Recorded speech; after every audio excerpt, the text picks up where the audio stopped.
Imore nyakwaro mga jwang chenro eno imore hendari kapaga biro dwe no maradek ganario prayo kodabich magi thondweche.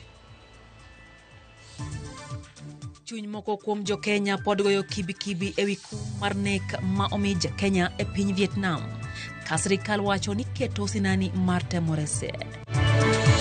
Any school that is withholding NEC certificates should release them to the candidates immediately. Sirikal ogolo chik ne skunde mondo mi ochiw certificates ma KCPE kod KCSE ma pod ging'wano werani pok wegi otieko chudo. President kutembea tu na sisi tuje tumkaribisha kwa makofi. Lakini kama president akuji, hii summit imeisha. MCAs ne obedo gi ichwa bang' jatend piny Kenya William Ruto rem chopo mar twak kodgi e romo manobagi Nairobi.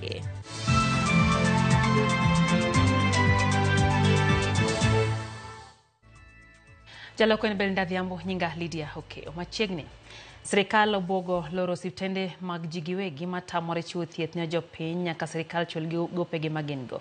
Jagoro mong'ere migawo mar thieth Harry Kimutai owacho ni ok gibi osiptende mag ji giwegi owinj bad sirikal kod wach chudo mag gope ma ibandho SHA.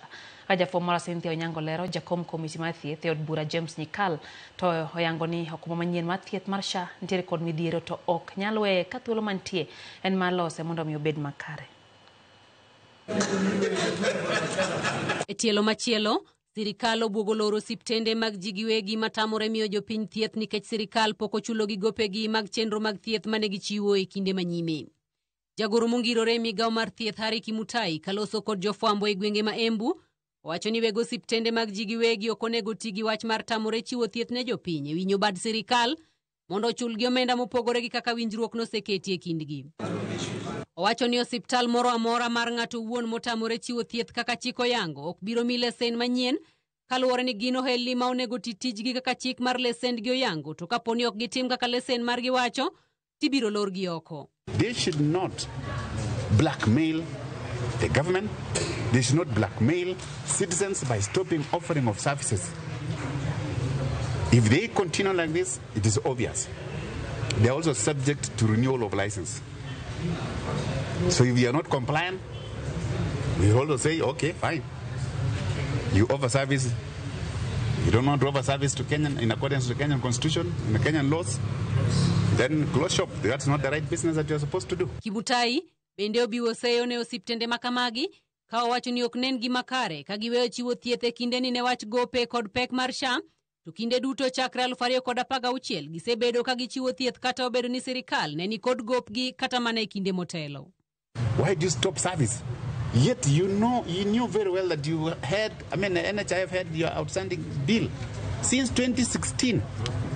We've called them for negotiations, we've called them for engagement that show us, prove to us that these are indeed true. So we are ready to pay. Bende, oyango ni chakre sani sirikal dhi tiyo kod lony manyasani ikaw nonro mar jotuo kod kit thieth ma jopiny yudo e kuonde thieth mondo konye bedo kod lere wi gope ma sirikal onego chul ka olero ni mae biro konyo e geng'o chudo mayor gi ok ler. Digitization is the way to go. It's going to solve a lot of our problems. Claims that cannot be understood will come out clearly. Right now, we've just shown them how much claims that they are processed. The number, we are not just talking about claims. We are talking about how many people are served in this count. We can easily pull out in each and every facility. Magi duto timore e kinde ma jakom mar kamiti mar thieth e od bura mamalo Dr. James Nyikal owacho ni okumba mar thieth mar SHA ni kod midhiero mameke makelo pek e yudo thieth makare kata kamano. Owacho ni okumbano en gima thuolo mantie en mar lose obed makare to ok wite oko. SHA is here. It has many problems, both concept problems, legal problems, and operational problems. I don't think as a country we are going to put our hands up and all we say SHA isn't working. We must get down and say SHA is working. Even if it means we must go down and say SHA must work. Even if it means going back to look at the concept of the funding mechanism. Cynthia Onyango, Ramogiti. Romar Jod Bura ma counties no bedo kod chochni banga riembo jatan migao ma tuke Salim Vuria manocho poloso helo jatan piny Kenya William Ruto. MCS no bedo gele kendo rocha rita gino manomiyo Vuria oresi koda pisa magarita kwe. MCS dwaro mondo miyo kete katiba gucho menda madongruok mar ward kata Ward Development Fund rangweche magosachgi magi ywak ne ntiere piny e kindwaro mamoko. Wota Nyambaga ntigiler.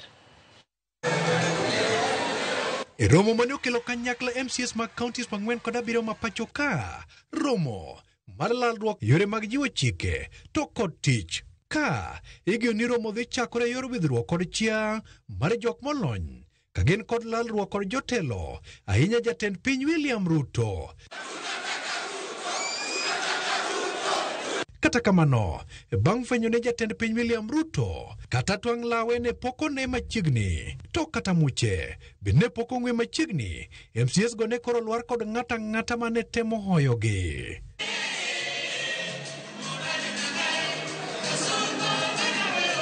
Jatend migao mar weche tuke Salim Vuria, maneja ote jatend piny William Ruto, mane owinjo liet to kod koko mag MCS, kikidhe ne ok onyal golo twak mane omiye kod jatend piny. Today, His Excellency the President has sent a representative. I'm not saying he's speaking.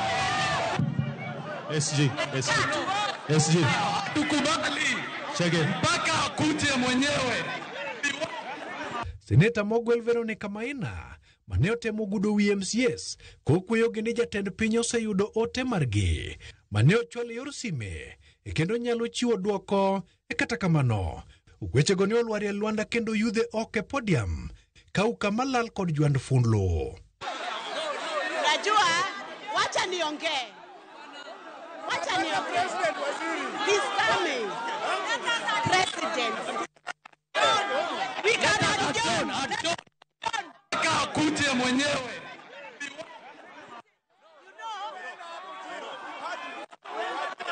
Arita kwe ne owuok kendo chuno mondo apisas mag arita kwe olwor jatend migao mar tuke Salim Vuria kuom dakika moko kapok okowe lep kod apisas mag arita kwe. No more microphone. Tafadhali usite microphone. No more microphone. Kila mtu. Kata kamano, Veronica Maina bende ne ok otony kendo sembe oko kinde ma MCS go ne dwaro winjo mana jatend piny William Ruto kende ma ok ng'ata. MCS go kone gidwaro twak kod jatend piny ni mar jok malose logi gajore kendo ne kod dondi mathoth to kod ich lach. President kutembea tu na sisi tuje tumkaribishe kwa makofi, lakini kama president akuji hii summit imeisha. Alitakikana kuja wakati wa michezo ya MCS. Sasa analeta mchezo kwa kazi. Yeye ni wa sport. It is sport. So we do not want alete mchezo kwa kazi serious ya devolution. Yeye akuja wakati wa kasa. Kasa ndio tunamtaka aje aseme. Lakini hii ni sisi na rais. Kama hakuna wacha katamano. Hiyo tumekata.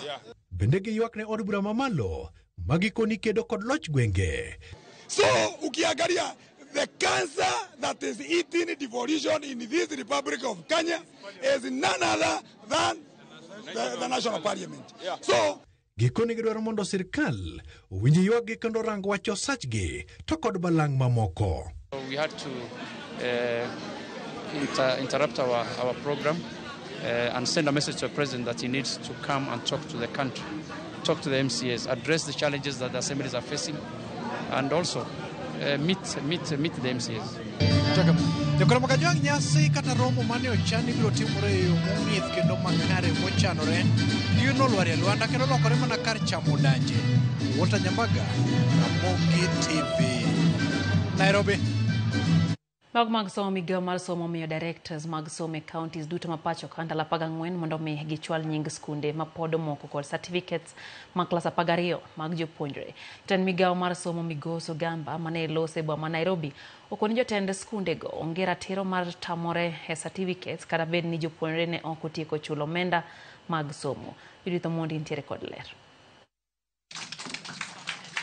En chenro mar KTSA winjruok mar dokie tich mar jotich mag mbalariany ma Technical University of Kenya. Kae kama jatend migawo mar somo Migosi Ogamba oyangi ripode ma oseyudo wi skunde mag sekondar ma odagie certificate mag jopuonjre nikech weche ma opogore kama oriwo gope mag omenda mag somo. We have received reports from various quarters to the effect that some schools are withholding NEC certificates from candidates who sat the examinations in their institutions. Some of these certificates are withheld ostensibly because of unpaid school fees. At the outset, it has to be known that it is against the law for any institution to hold KCSE or KCP certificates due to a student for any reason, including non-clearance of school fees.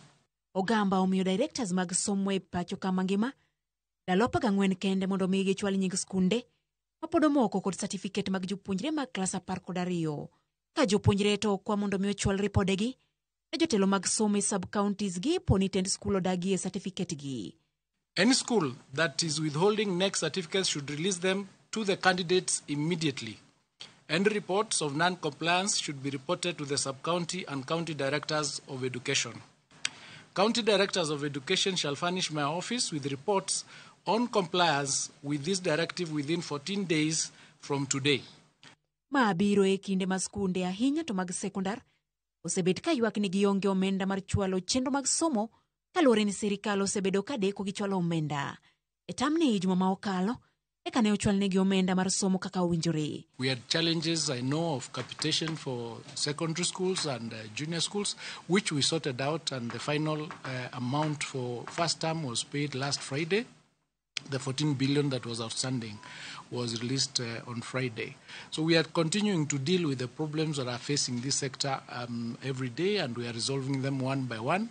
And it's our belief that we will find an area or a sector that is hygienic, that is predictable, where people know where they stand. Judith Omondi, Ramogi TV.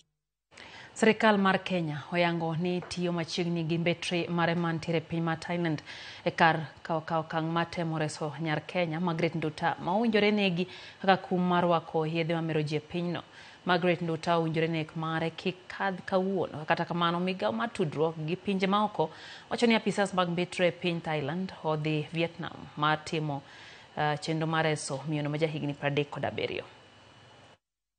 Luoro ma okwako chuny ja Kenya Margaret Nduta, familia mare kod jo Kenya mamoko odonjo odiochieng' machielo ka sirikand Vietnam ochome gi nek kuom ne yude gi yadh mer mar obwaburu kata cocaine. Sirikal ma Kenya medo keto sinani e temo reso Nduta ma jahigni 37 kendo ma min nyathi achiel ka seche medo kwanore ka orito nek mare. Poni okenge mag sirikal ma Kenya ogore Lwanda Tiela 12 obiro goyo oriti ne pinyne.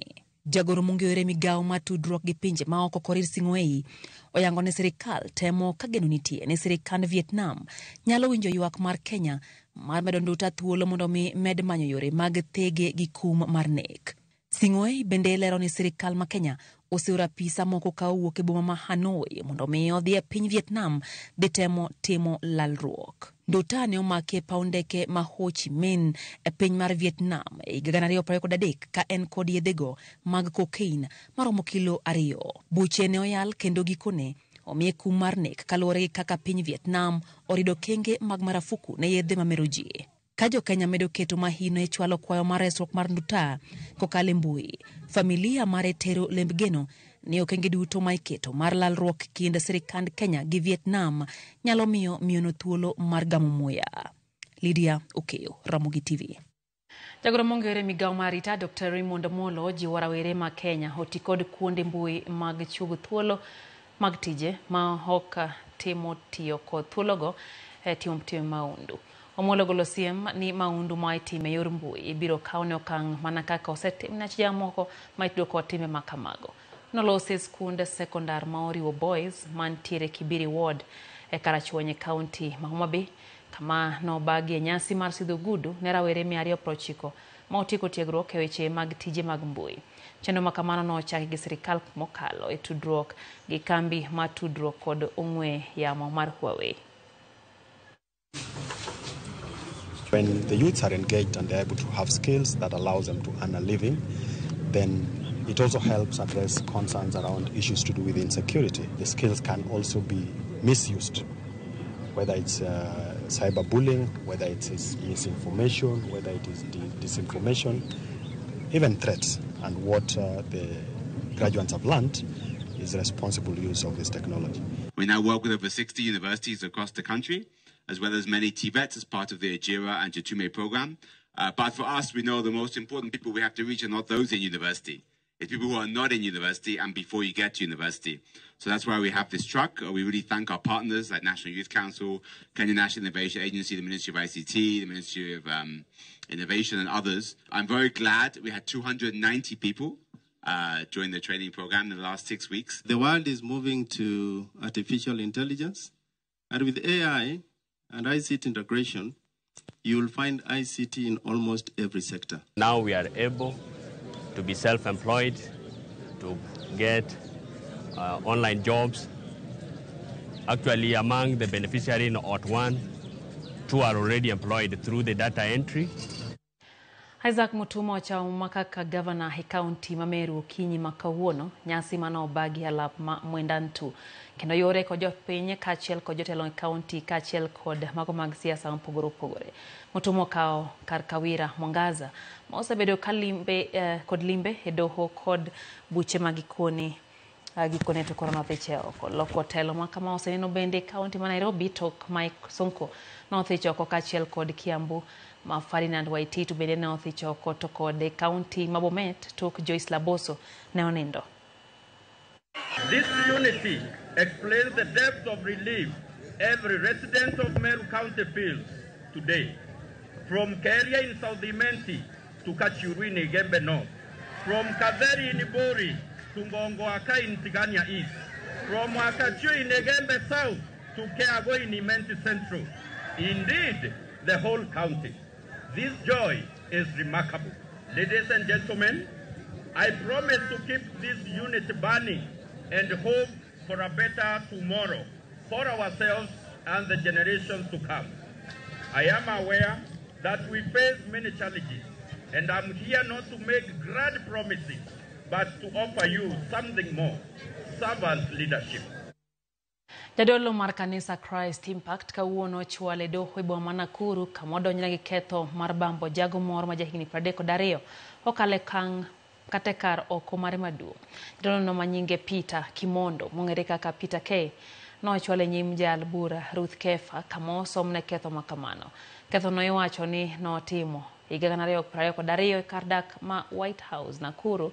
Kimondo kokalo kuom okil mare okwayo doho mondo miyo we thuolo gi rambun kendo kiny doho no igeno ni dhi golo duoko mare.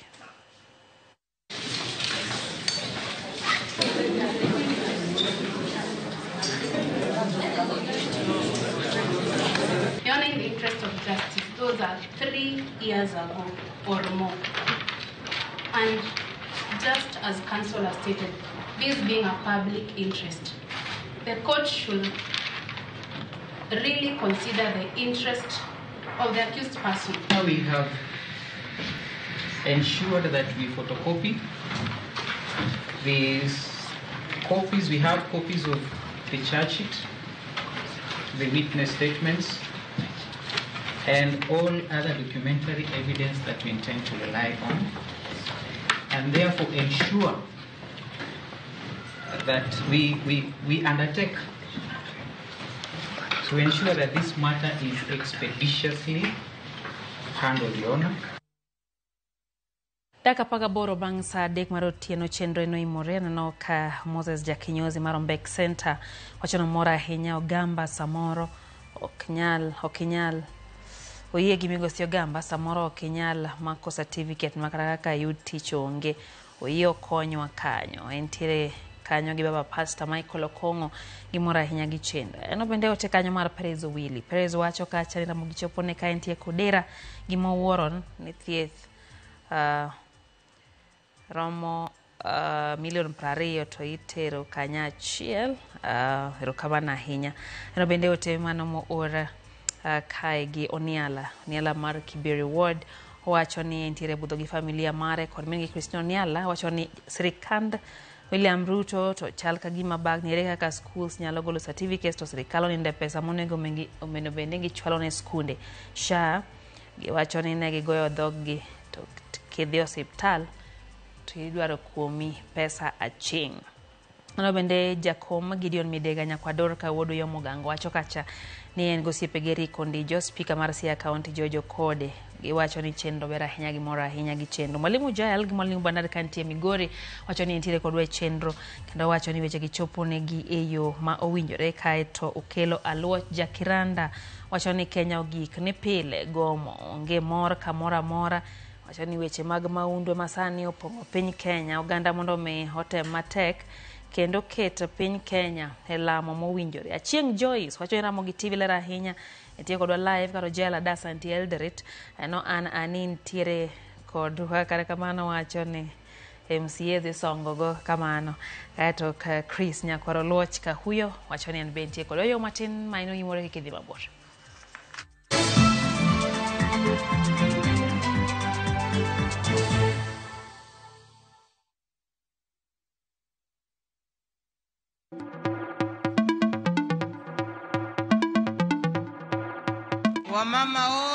Women are the pillars of society, breaking barriers in the workplace and their communities.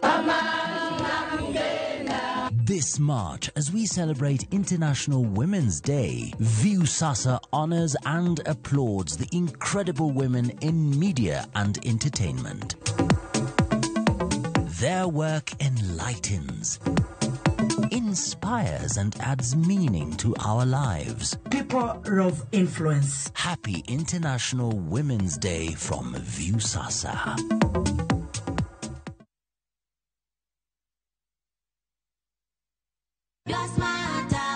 Subscribe to the Smarter Bundle today. Dial *544# or visit My Airtel app. Airtel Smarter Bundle. Browse, chat, call. Airtel Money. Airtel. A reason to imagine. Na kuungamia Mungu Mwenyezi, nanyi ndugu zangu, kwani nimekosa mno kwa mawazo, kwa maneno, kwa vitendo na kwa kutotimiza wajibu. Nimekosa mimi, nimekosa sana. Ndio maana na kuomba Maria mwenye heri, Bikira daima, malaika na watakatifu wote, nanyi ndugu zangu, niombeeni kwa Bwana Mungu wetu.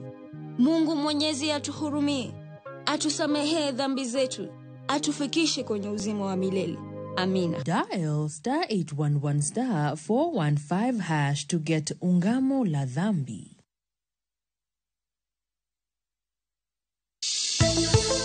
Rito ler mar dhok en gima dwarore ahinya. Riwri kodwa tich adek, tarik 19 e penj laktar, ka osir kod CIC Insurance Group. Wadhi bedo kod Dr. Shemrakewa, ka okoloni matut kotenre kod rito dhok. Penj laktar kod Ruth Otieno, saa 12 odhiambo, kik bai.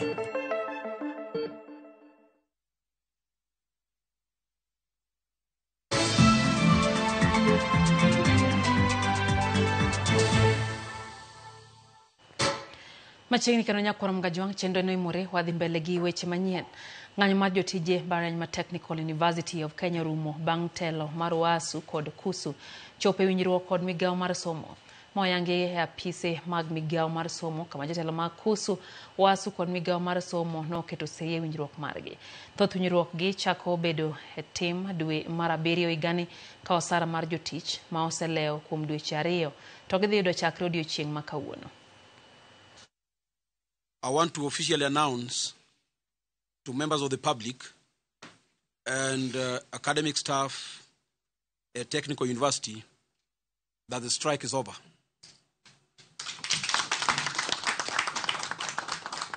We have come up with a plan that we strongly believe is going to salvage Technical University of Kenya.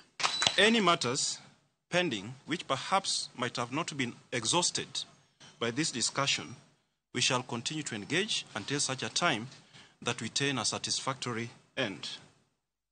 3, it is our expectation that all parties to this collective agreement pay fidelity absolutely so that we make Tuk a better place.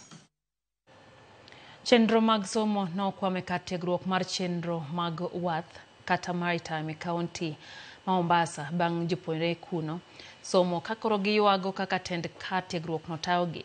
Jopuonjrego nogoyo kambi e dho rangach mar kar tiegruok no kagiramo ni ok gibi dok e klas nyaka winj ywak margi. Ne ochuno obila mondo mi ochop kanyo mar geng'o tulo mane nyalo muoch e kinde no. Kar tiegruok ma Bandari ni kod jopuonjre maromo 800 mayudo tiegruok e lony opogore opogore motenre gi weche mag nam.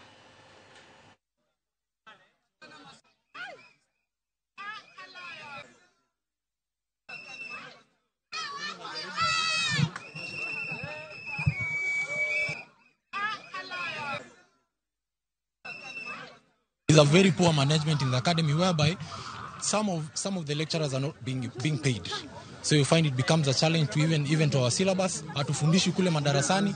And the other challenges we're also having, we used to have a revolving fund that was there, but since we had a new CEO in the academy, the revolving fund came to an end. So we don't understand what exactly is happening at the academy. We don't understand why we are paying so much school fees, been given very smart uniforms, but we don't see results. Yes.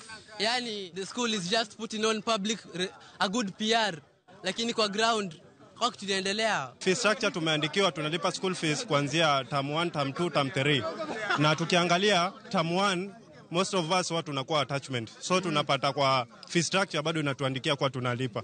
So hiyo kitu ndo tunataka shule ituambie kwa nini tunalipa school fees na ili hali hatuko shule. Tunataka tuambiwe venye pesa yetu inatumika. Tunataka tuone venye ukilipa pesa unaona imeenda kwa project fulani na fulani. We would have preferred BMA under KPA and not this new administration. Katana is not working for us. Is against us always. Lit kod kuyo kwa gweng' ma Tuyo Bay e Chepalungu e kaunti ma Bomet bang' rawera moro ma japuonjre ma jahigni 16 maki kendo negi kod nyang' e kinde manolokore aora ma Chepkulo. Komanda mar obila ma Chepalungu Panto Nanalo wacho ni japuonjre no ma jaklas 11 e skul sekondar ma Nogirwet no ywa kod nyang' nyaka e tut moheo mita beach e chuny aora kama nyang' no we kosetho. Ringre japuonjre no yudi kantiere kod adhola e tiende kore kachiel kod bembene. Ruoth ma gweng'no David Tulmat wacho ni lepe kachiel kod sabuno yudi e dho aora no ka ringre osekaw kendo kan e kar kano ringre Malongisa.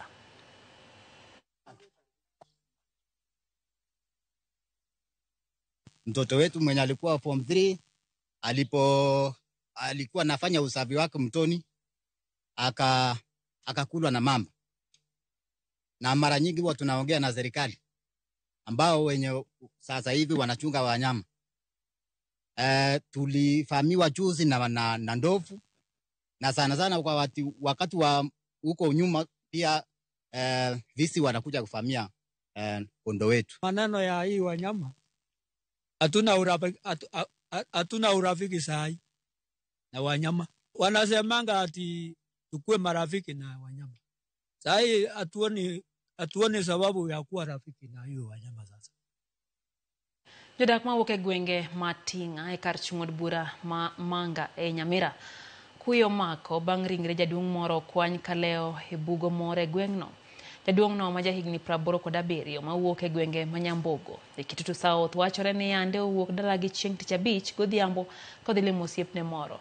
Jalup ruoth ma gweng'no Lawrence Nyakegi dwaro ni bugo no mondo mi oim mondo mi ogeng' tho mamoko kendo yango ni chenro dhi nyime mar yango gimo kelo tho mar jaduong' no ma okan ringre osiptal maduong' ma Nyamira kama orite bero.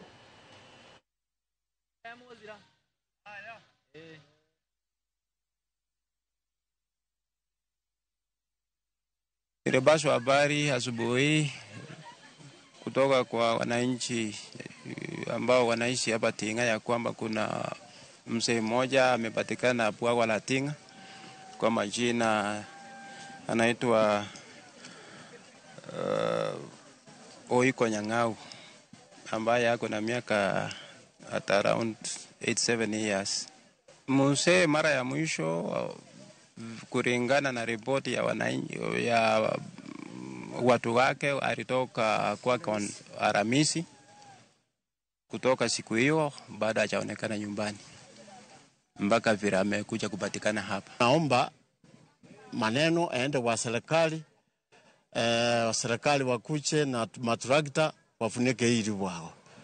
Hii inaweza chukua watu wetu wengi. Hatuwezi hesabu watu wengi.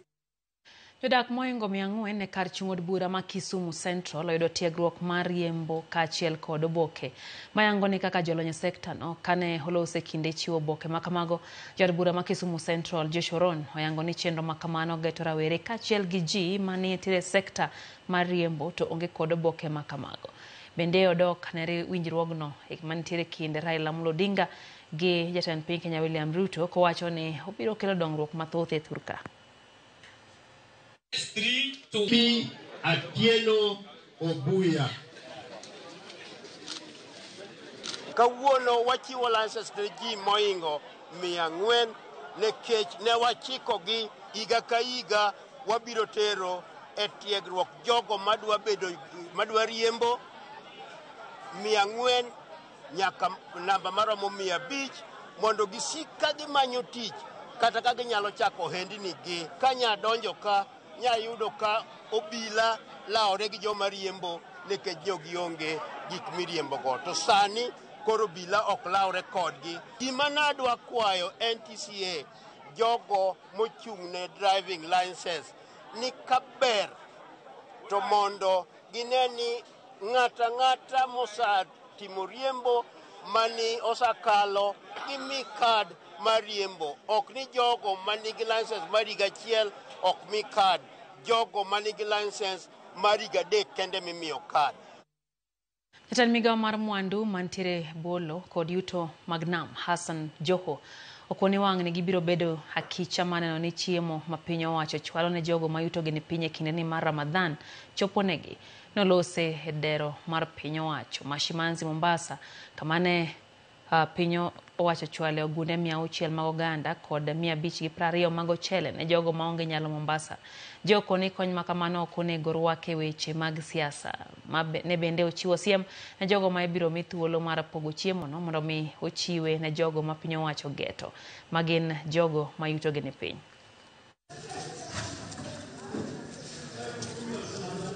Everybody must get their fair share. And for the longest time, this food distribution had been politicized. People were seeing it as a political tool to gain their popularity. And that's exactly what we want to move away from. It is for the needy, it is for the most vulnerable, the most deserving cases, and that shall be it. Na kama mtu alifanyia siasa chakula serikali zamani, hiyo sasa imeingia katika kaburi la sahau. Hii ni chakula ya wananchi.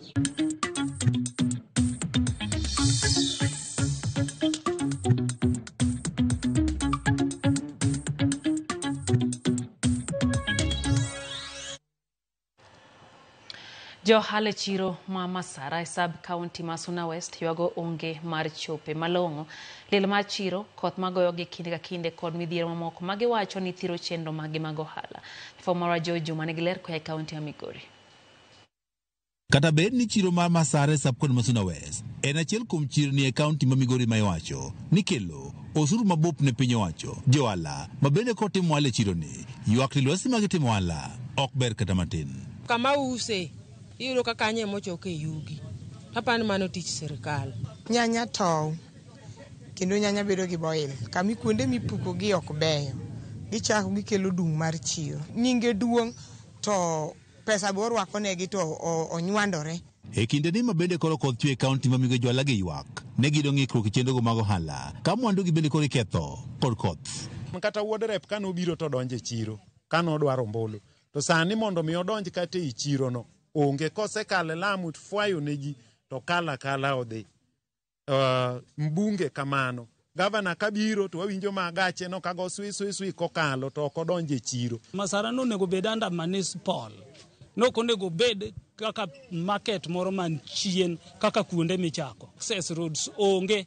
Kopo ni fire damage owuok to udi nyalo wang' te. Jojo chieng' mane achiel kuom jwala ma Masara wach ni chirni mantie rang'iny achiel kod chiro ma Masara oseger makare to ma Masara ni ema koro dong' chien. Ochieng' wacho ni gero chiro ma nyasani ma Masara osebedo gima igano kod piny owacho kuom higni mathoth. Chiro madede iuse kendo gere en kama ber. chiro mong'er construction dhi mbele, chiro masibuoche igero. To mama sachwani eto linga linga kaka no kete no. Joala gi mama Sara wach ni chiro ni koro ler tin mokalo kagimedo ni kata chope kaachiel kod pi maler bende koro onge. Cho waonge go Masara flat. Yudo ka ng'ato odhi oko e kasuku o bola kanyo ka ng'ato oko matini odhi nyaka e Juala. Machieng' moro nadwa kwanyo kata Juala mar oko matin. Mara kwanyo ni mo salad. Iri waonge cho. To kiyude to en pit latrine matin kama michulo to be kidhi sani biro yudo kopong'. Nitiere manoger to nyaka ne gere sani usetieko higni mokalo 6 dhi 10. Olinga lenga kanyo gimotimo ok watimore nade ok wang'eyo. Joala gi kawo kalo kuom riwruok margi ne oriko wuoyo e kinde mane gidhi chiwo masin mar rego cham ne achiel kuomgi mane owito wuon pargi. Riwruoge magwa wan wa joma chuo ok walarga riwruoge gi joma mine to joma mine to laro kodwa nikech sani kidhi e boda stages ibiro yudo ke yudo ji 6 mariembo te yudo mine 27 mobiro kanyo tok giriembi tiende ne gihero riwruok. Koro akwayo joma chuo ni mondo wadonji e riwruok nikech mine jokinda. Apisa maduong' migano mar Ale County ma Migori Victoria ne oyango ni gisido ywak ma osegol kod johalagi kabende kaka piny owacho gidhi kawo okang' mowinjore. George Juma, Ramogi TV, Migori.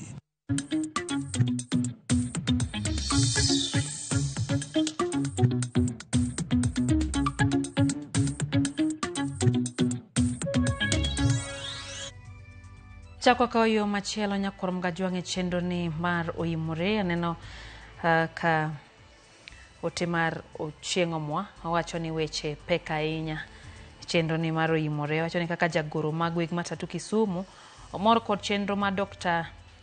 Joshua Ron osetimo mar puonjo kendo tiego ganda 400 kendo miyo gi lesen mapuodho gi mar bedo joriemb nyamburko kod bodaboda kod lony mamalo.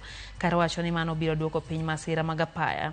Jotelo mamoko bende okopie gima Dr. Ron timo Kisumu ni e counties gi e bombe gi kamana ahinya Ochieng'. Na bende ote mar Seth Odhiambo Seth wacho ni en jaruzinga weche gichopo ne kaachiel gi Michael Okongo Dede kod Andrew Okongo.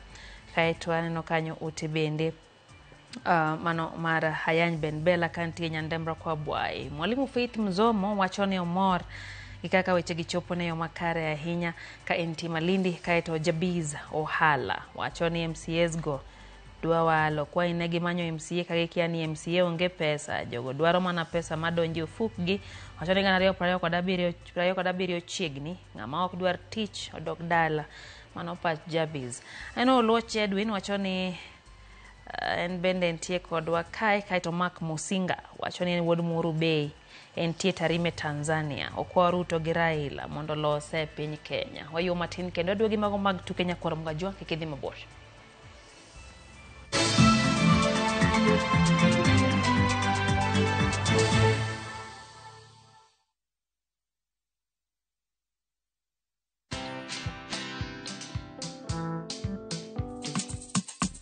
Today we're being flagged off and starting our 5-month journey.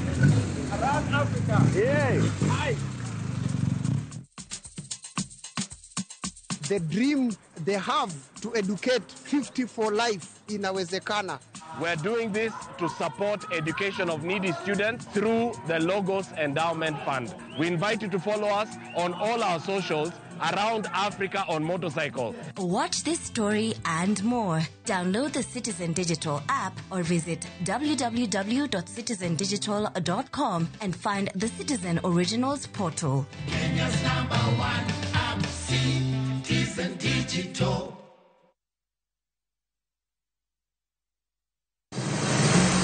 Be isepenjorie sigendni mayudore kuonde ma waluongo ni pachowa? Kapuonjani nobiro nikech gwenyruok e kind owete. Riwri kodwa mondo wanon sigendni mabeyo mag kuonde ma wadakie. Nera nitie. Ninyuo kongo kacha niluongo ni kilap joko wili. Kochakore bombe madongo nyaka gwenge ma iye. Otusenge en piny joimbo mar oganda miluongo Wasenge. Ng'e gigo mamiyo oganda ka oganda bedo mopogore. Nueng'o ma wan godo ka en mar kunyo goji. Urudi. En kama ji duoge ji ok lal. Ng'e weche mane osekalo. Chon chande lweny nitie kor gweng'. Rwako sigendni mag kuonde ma wadakie. Iwacho ni kibedo piny e kom, kineno ng'ama lwete fuare kama mano nyiso ni jakano mulo ka pigo osechopo e bwo mesa. Ng'e gwengewa chieng' tich ariyo saa 3 otieno mana e Ramogi TV. Join us for an unforgettable journey to the world's largest trade fair, the Canton Fair in Guangzhou, China, from 15th to 27th April. Explore thousands of products, meet global suppliers, and experience China's rich culture. Enjoy guided tours, shopping, and local experiences, all while discovering new business opportunities. Enjoy this and more in 9 nights and 10 days, starting from $2,450 per person sharing. Visit viewtravel.com or call and WhatsApp 0703 254 254. View Travel. Dream, explore, discover.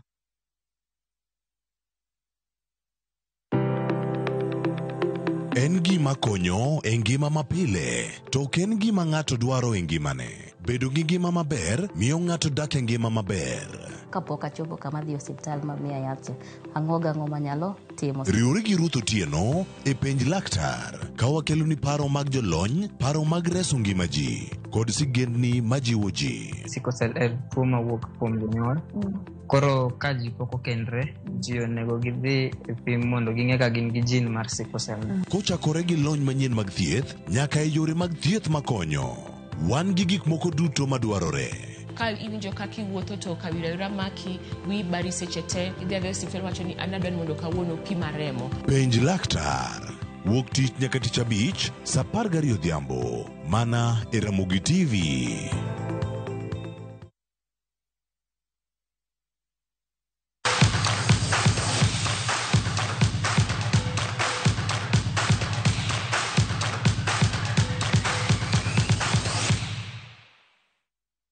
Machiegni kendo nyakurom ga jong wang'eyo mago mag tuke gikone to klab mar Gor Mahia biro bago yiero mar tarik 13 dwe mar ang'wen higani alap manyayo Indoors Arena. Lendo ma ochiw gi jakom Ambrose Rachier odiochieng' ma kawuono e kinde manotwak gi jofwambo. Rachier bende olando ni obiro chung' kendo kaka jakom mar klabno. Yiero ma kama biro tok doho mayalo weche mag tuke. Golo chik ne tend klab mar Gor Mahia bago yiero magi e kinde mokalo kata kind ndalo 90 tok rem bedo gi yiero kaka ochane katiba mar klab. Board mabiro chung'ne yiero ibiro chung'ne gi Wahome Gichu kaka jakome kinde ma jokanyo biro bedo Professor Bernard Sihanya, Henry Ogoe, Professor Mondi Okech kaachiel gi Liliana Nyango. Wuono ni awabiro kae ni mondo waland chieng' mibiro time bura magalamoro mar klab manwatim tarik 13 dwe mar ang'wen e dala mar Nyayo Stadium Nairobi kamiluongo ni Basketball Arena. Ji bedi her ng'eyo ni achung' Ambrose Rachier achung' kaka jakom. Chik wacho ni oyieni chung' odiochieng' mokwongo kendo ichiko higni 4 ichung' ndalo mogik chung' dichiel. Mane kaka wabiro timo.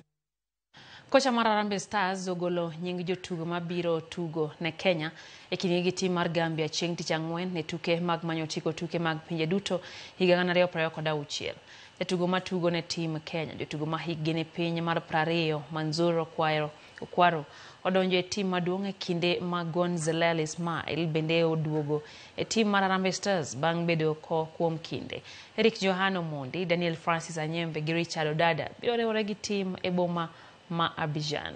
Harambee Stars biro rakore gi Gambia tich ang'wen e alap mar Stade Alassane Ouattara piny mar Ivory Coast kapok gibago tugo ne Gabon e lap manyayo Jumapil tarik 23 dwene.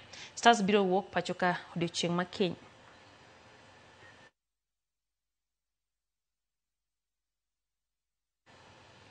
Team yowuoyi mar Uasin Gishu Junior School kaachiel gi mano mar nyiri mar Testimony Junior School nobedo joloch e tuke okapu mag M-Pesa Junior NBA Rift Valley Finals mano bagi alap ma Uasin Gishu School boma ma Eldoret County ma Uasin Gishu. E kidieny mar nyithindo ma yawuowi team mar Uasin Gishu nolo team mar Testimony Junior School mawuok Kansas points 13-11. Piem bende nobedo mapek e kidieny mar nyithindo manyiri tok Testimony Junior School loyo Uasin Gishu Junior School points 18-17. Tukego mano bagi kuom ndalo ariyo noyo timbe 40 mano oting'o jotugo maromo 450 mawuok e alwora mag kaunti ma Omar Okak. Tielo mabiro mag tukegi biro bagi e boma ma Kisumu e kind tarik 22 gi 23 dwe mar adek e alap ma Kenyatta Sports Ground.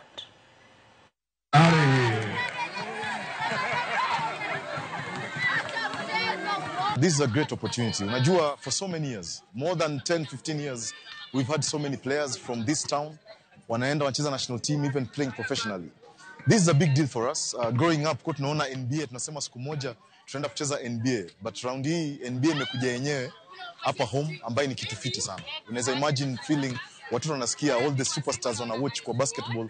Most of them are playing because of the NBA stars. So for NBA coming to this town is a big, it's a great deal.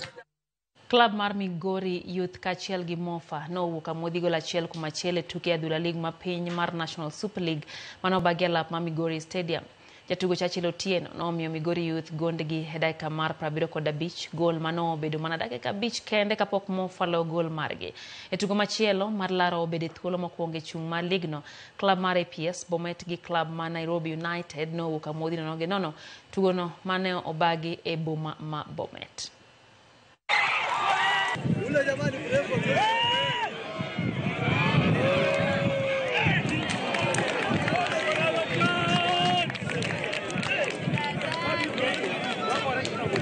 Kupata draw sio mbaya kwa sababu nilikuwa nacheza na timu nzuri.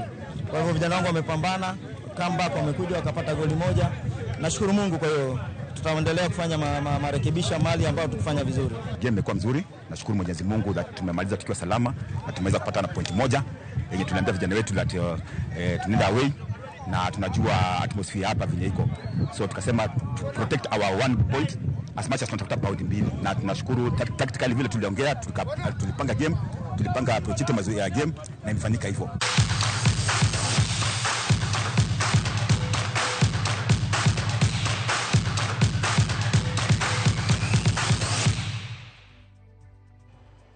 Kanye mwatieke chendo ni maro imorenya kuramga jwangero kamano kuom ketera mogi TV nyaka nwa chake nyaka sejeka koro bende wagike giko mare kapok wadhene no otemo kae kama oting'o mano mar jamta wuoda wasi kantira wasi boda ani tie Kisumu dala neno bende Oginga Francis wacho ni entiere Marindi Kanyada chendo chopo ne yo makare mano wuod Marindi entiere Ridgeways Kiambu kata wacho ni wuon gi Oginga Orinda kod min gi Maldo Oginga bende nitie kodwa chendo mak wuod Nyasema ni kachi wacho ni intie Uyoma Owimbi gi mama Margaret Akal Nyaseme wacho ni duto mora ahinya gi chenro ni maro imore kaeto mak wuod Nyasema ni kacha kendo. Chris Nyakwaro Luoch ka huyo wacho ni enbe entie kodwa sebedo koro nyaka nwa chaki e chenro ni mar oimore. Bende aneno kanyo ote mar Opija jachuma. Opija wacho ni en nyama Saria wacho ni gin gi minode min mama Brighton na Seko Ker deno Amolo mar Maisha School kod jochuma duto ma Kisumu wacho ni gimoro ahinya gi chenro. Bende aneno kanyo ote mar Ainia Owuor. Ainia wacho kacha ni omoro kuom weche kaka chopo ne gintiere wi got Nyahera wacho ni rachier koro owene ng'ato botel ne Gor Mahia kora Ainea.